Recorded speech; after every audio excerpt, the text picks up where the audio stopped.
Everyone and welcome back to my channel. तो आज मैं आपके साथ शेयर करने वाली हूँ वेडिंग मिस्टेक्स जो मैंने अपने शादी के वक्त की थी। और अभी वेडिंग सीजन चल रहा है तो मैंने सोचा कि एक वीडियो उस पर बना ही देती हूँ ताकि जिसकी भी अभी शादी फिक्स हुई हो, जो भी अपने शादी के लिए प्रिपरेशन कर रहा हो, उसको थोड़ी बहुत हेल्प मिल जाए। सो चलो स्टार्ट करते हैं। The mistake number 1, wedding shopping. Wedding shopping मतलब हुआ यूँ कि मेरी शादी में मतलब एंगेजमेंट से लेके शादी तक 7 to 8 मंथ्स का कुछ गैप था। तो मैंने सोचा कि जो लास्ट का 1 मंथ रहेगा जब मेरी शादी है, मैं बिल्कुल भी बाहर घूमूंगी नहीं, जिससे मेरे फेस पर टैनिंग आ जाए, पिंपल्स आ जाए, या फिर मुझे कोई भी स्किन रिलेटेड इशू हो जाए। सो मैंने 1 मंथ पहले अपनी जो भी वेडिंग के लिए जो ड्रेसेस चूज़ करे थे, जैसे कि मैंने लहंगा चूज़ करा था, मैंने साड़ियाँ चूज़ करी थी, तो उनका मैंने ब्लाउज स्टिच करके लहंगे की फिटिंग विटिंग करके मैंने घर पे रख दिया था।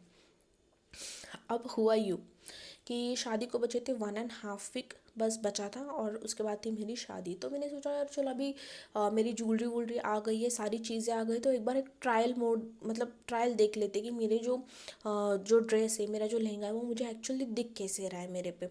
एंड मैंने ट्राई करने का वो मैं लग रही थी, मतलब मैं ट्राई कर रही थी, और आप बिलीव नहीं करोगे, मैं वो लहंगे में फिट ही नहीं आ पा रही थी, क्योंकि मेरा थोड़ा बहुत वेट गेन हुआ था वो टाइम पे, मतलब 1 मंथ में।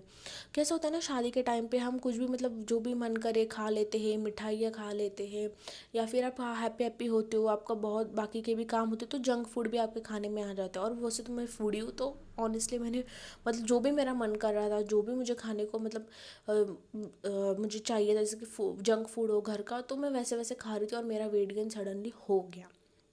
कोरोना का टाइम था, कुछ भी एक्सरसाइज नहीं था, बॉडी को कुछ भी नहीं था।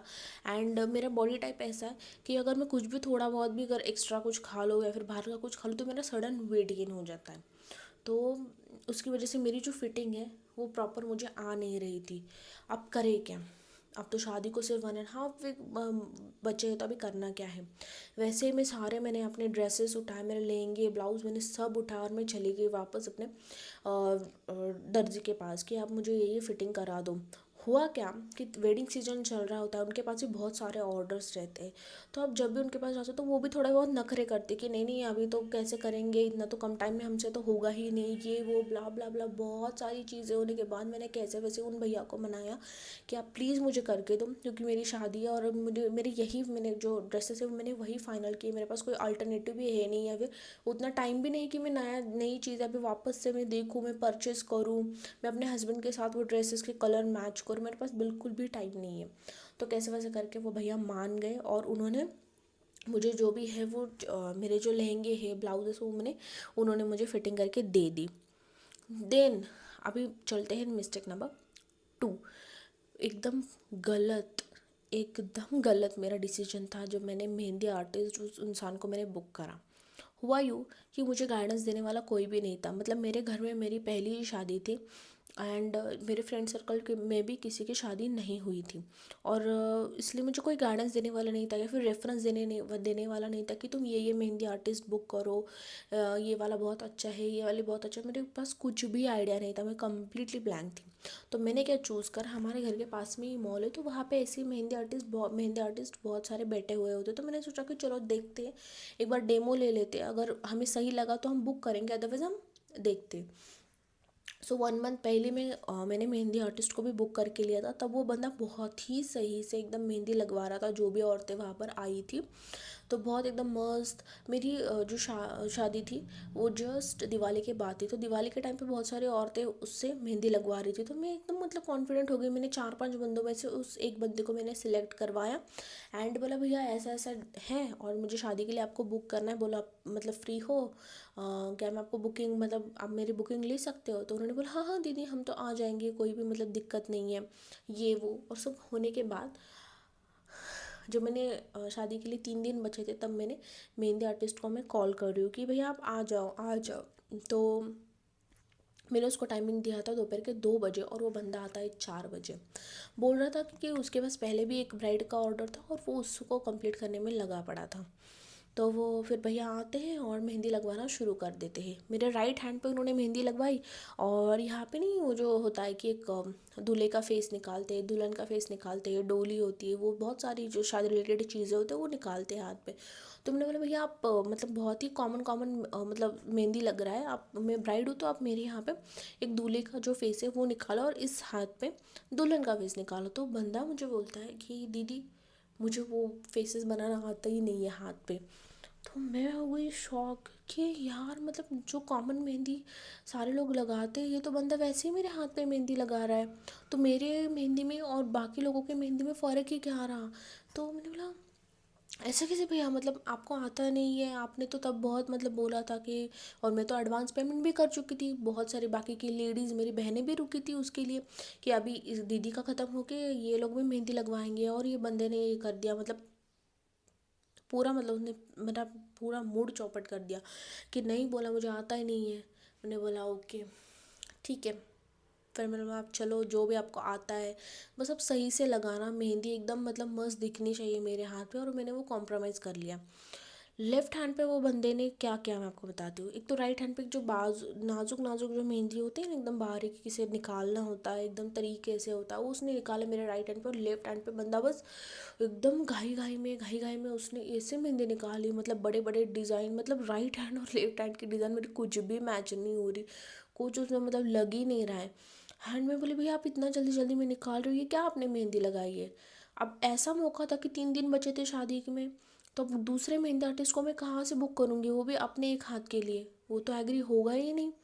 दूसरी चीज़, मेहंदी को तो मैं हटा भी नहीं सकती, वरना वो जो नीचे वो सारे निशान पड़ जाएंगे मेहंदी के। तो इतना मेरा मूड ऑफ हो गया कि ये मैंने क्या कर दिया। वो थी मेरी मिस्टेक नंबर 2। देन आते हैं mistake number 3, the biggest mistake मैं बोलूँगी। मैंने चूज़ करी मेकअप आर्टिस्ट इंस्टा से।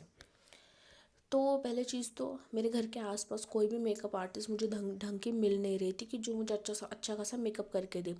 तब आपको पता, अभी भी आप देख सकते हो इंस्टा पे बहुत सारे रील्स चलते हैं, बहुत सारे रील्स आते हैं कि ये मेकअप वो मेकअप, ब्राइड वाला मेकअप, और बहुत ग्लोई, बहुत ही नेचुरल मेकअप वो लोग करते हैं, मतलब आप देख के आप उनको बुक कर दोगे।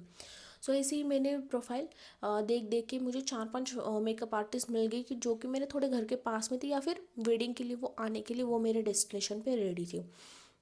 उसमें से मैंने एक फ़ाइनल करी और मैंने सोचा कि एक बार हम डेमो देख लेते, फिर मैं उसको बुक कर दूँगी। मैं गई डेमो लेने उसके, जो उसका जो पार्लर था, तो मैं वहाँ पे गई, मैंने उसका डेमो ले लेते हैं। एंड तब वो बंदी इतनी होशियार थी, मुझे बोली कि दीदी आपके ना शादी के लिए 15 दिन बचे हैं, तो क्या करते हैं जो हेवी वाला मेकअप है वो हम नहीं करेंगे, हम एकदम नॉर्मल वाला मैं आपको मेकअप का डेमो देती हूँ, क्योंकि अगर आप हेवी वाला अगर आप मेकअप करोगे तो आपका जो फेस है उसके ऊपर पिंपल आ सकते हैं, वो प्रोडक्ट्स आपको मैच होते नहीं होते हमें तो पता नहीं है, और मैं इतना कुछ ज़्यादा मेकअप नहीं करती हूँ। तो मुझे भी थोड़ा डर लगा कि हाँ चलो ठीक है, मतलब सही है। एंड उसने नॉर्मली प्रोडक्ट से मुझे, जो हम ब्राइड्समेड को जो मेकअप करते हैं वैसा वाला उसने मुझे डेमो दिया, और मुझे काफ़ी अच्छा लगा, मुझे काफ़ी सुंदर लगा वो मेकअप। देन मैंने उसको बोला भाई अभी हेयर मेकअप तो आपका अच्छा, आप अच्छा कर रहे हो, लेकिन हेयर स्टाइल का क्या। तो वो बोली आप हेयर स्टाइल मुझे भेज दो, आप मुझे फ़ोटो भेज दो, मैं अब वैसा वैसा कर लूँगी, या फिर मैं ऑन द स्पॉट आके ड्रेस के अकॉर्डिंग मैं आपका जो हेयर स्टाइल है वो बना दूँगी। और मुझे एकदम मतलब ट्रस्ट बैठा, और फिर मैंने उसको बुक कर दिया। अब मैं बताती हूँ, मेरी शादी वाले दिन एक तो बंदी आई 1 घंटा लेट। मेरे मुहूर्त पे मेरे एक ही मतलब मेरी जो शादी हुई वो प्रॉपर महाराष्ट्रियन टाइप हुई। तो हम लोग में क्या होता है, उसी दिन एंगेजमेंट वाली भी रीति रिवाज होता है, उसके बाद हल्दी, एंड उसके बाद हमारी शादी चलती है। तो मेरे 3 मेकअप लुक थे, बंदी आई 1 घंटा लेट। उसके बाद फिर उसने शुरू करा मेरा मेकअप। मैं देख रही हूँ ना मेरी ड्रेस से मेरा आई शेडो मैच हो रहा है, ना उससे हेयर स्टाइल बन पा रही है। जो बेस लगाया है एकदम डॉल की तरह उसने वहाँ पे ब्लशर वशर एकदम लगा दिया है। और मैं देख रही हूँ यार ये क्या इसने मेकअप करा, मतलब उस दिन तो उसने बहुत अच्छा किया था, तो आज उसको हुआ क्या। तो मतलब इतना गंदा उसने मेकअप करा था कि ऐसा हो रहा था कि मैं खुद अपने अगर हाथ से मेकअप करती तो मैं ज़्यादा अच्छी लगती। सो ये थी मेरी बहुत बड़ी मिस्टेक। और सिर्फ मेकअप ही नहीं, उसको ढंग से ना, मुझे जो अपना मेरा जो लहंगा था ना, वो ढंग से उसको वो उसका जो हमारा आता है पल्लू, उसको सेट करने आ रहा है ना, उसको ढंग से साड़ी पहनानी आ रही है।